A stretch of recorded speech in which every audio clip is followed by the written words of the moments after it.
à Rintintin. Voilà, et le plus sérieusement possible, hein. C'est mensuel de ça, donc c'est pas ça. Voilà, le premier récipiendaire de l'Oscar du meilleur acteur fut Emile Jannings pour 2 films. Acteur allemand, il fit une brève incursion à Hollywood avant de regagner l'Allemagne où il tourna sous la tutelle de Joseph Goebbels dans des œuvres du Troisième Reich, ce qui torpilla définitivement toute chance de poursuivre ultérieurement sa carrière. Tu m'étonnes.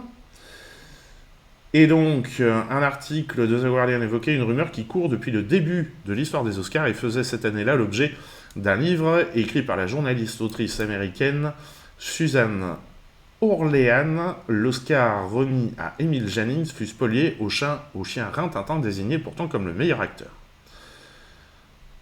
Voilà. Un premier tour de vote des membres de l'Academy of Motion Picture Art Science, nouvellement créée sous les auspices de Louis B. Mayer, qui dirigeait la MGM, aurait donné gagnant le chien Rintintin comme meilleur acteur, un vote qui n'aurait pas envoyé un bon signal pour sa première cérémonie de récompense de l'Oscar. Voilà. Un second tour de vote fut décidé, nommant cette fois Emile Jannings, alors même que la popularité de Rintintin était autrement plus conséquente que celle de l'acteur allemand. Voilà. Alors c'est vrai que pour une première cérémonie des Oscars, ils auraient donné l'Oscar du meilleur acteur à un chien. La crédibilité de la chose, ça aurait peut-être pas été...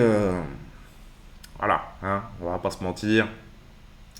Et donc Rintintin, quand même, qui a eu une sacrée carrière, puisqu'il a, il a joué dans une série de 30 westerns produits par la Warner Bros., dont le premier sorti sur les écrans en 1923.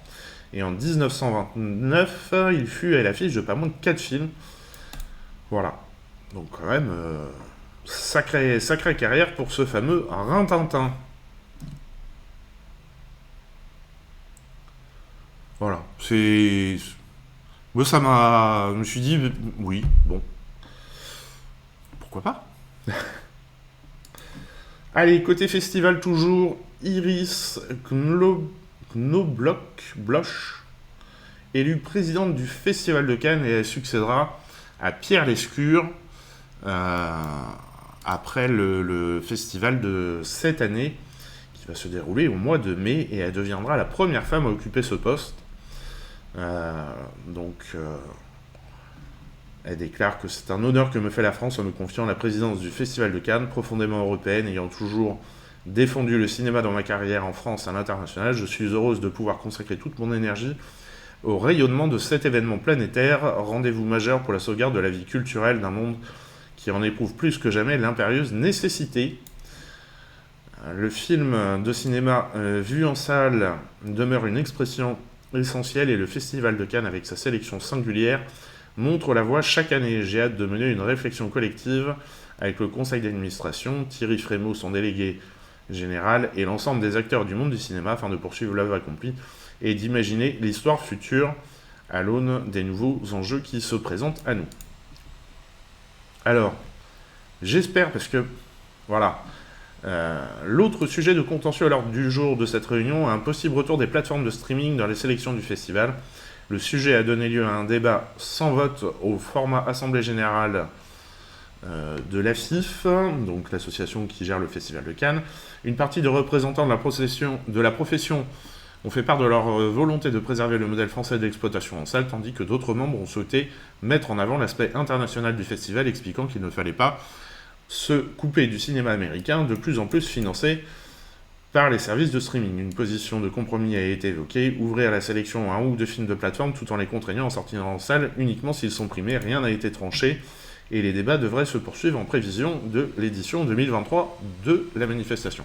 Alors effectivement, Iris Knobloch, je ne sais pas, a travaillé longtemps pour la Warner France, et elle a travaillé aussi pour Warner Media, qui est la branche streaming de Warner. Donc, est-ce qu'elle a été élue pour faciliter ce passage vers l'acceptation de plus de films de plateforme? Peut-être, je ne sais pas, on verra avec le temps. Toujours est-il que pour le moment, à Cannes, il n'y a pas de de films de plateforme. Là, c'est pareil, hein, comme pour les Oscars, s'ils ont fait un Cannes série, ils font un Cannes, ils font un Cannes cinéma, ils peuvent très bien imaginer un Cannes plateforme en même temps, où ils décernent des prix pour les films de plateforme. Mais toujours, je me répète beaucoup, mais faut arrêter de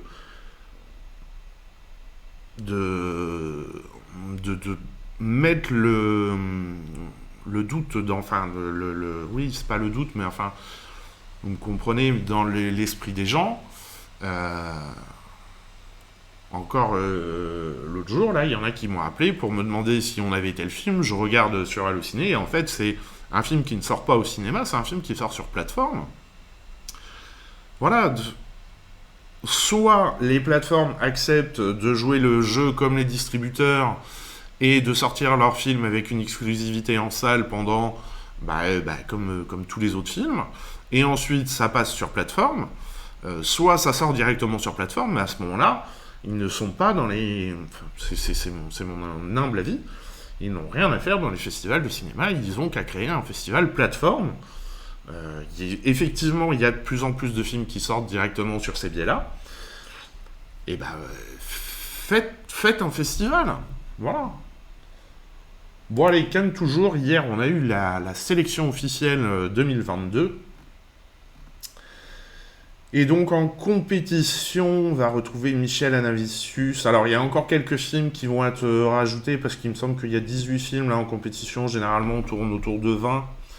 On va retrouver Ali Abbasi, Valeria Bruni Tedeschi, David Cronenberg, les frères Dardenne, Claire Denis, Arnaud Desplechin, Lucas Dont, James Gray, Hirokazu Koreeda, Mario Marton, Christian Mungiu, Ruben Östlund qui avait fait The Square, qui avait été présenté à un précédent festival et qui avait même eu la palme, il me semble, de tête. Chan-wook Park, qui est un très grand ami du réalisateur de Parasite, dont je ne me rappelle pas le nom. Kelly Richard, Sarid Roustahi, Tariq Saleh, Kirill Serebrennikov et Jerzy Skolimovski, qui sont russes et ukrainiens.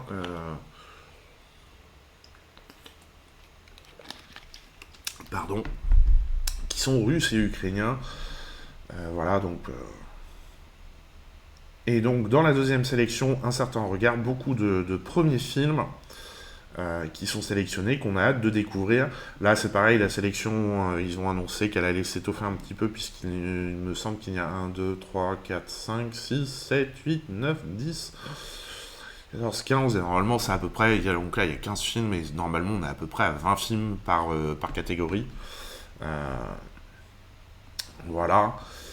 Seront présentés aussi en hors compétition Top Gun Maverick, Elvis, Mascarade, novembre, et 3000 ans à t'attendre, Top Gun, voilà, Elvis. Alors Elvis, je suis curieux parce que le réalisateur, c'est celui qui avait fait le film sur Elton John et que je sais plus quel autre chanteur fait des films très très beaux, très bien faits, toujours très bien documentés et tout.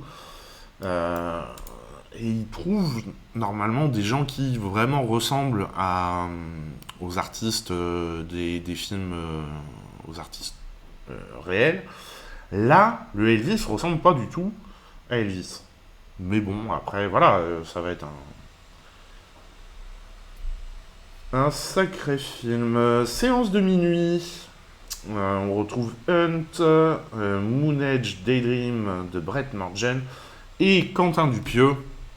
Ça lui fera quand même une sacrée publicité pour fumer fait tousser, pour reprendre les mots du directeur général du Festival de Cannes, qui est un film de Zozo. Cannes première pour mettre en avant des films, mais sans forcément les mettre dans les sélections pour pas qu'ils soient effacés par d'autres gros films. C'est dans ce but-là qu'ils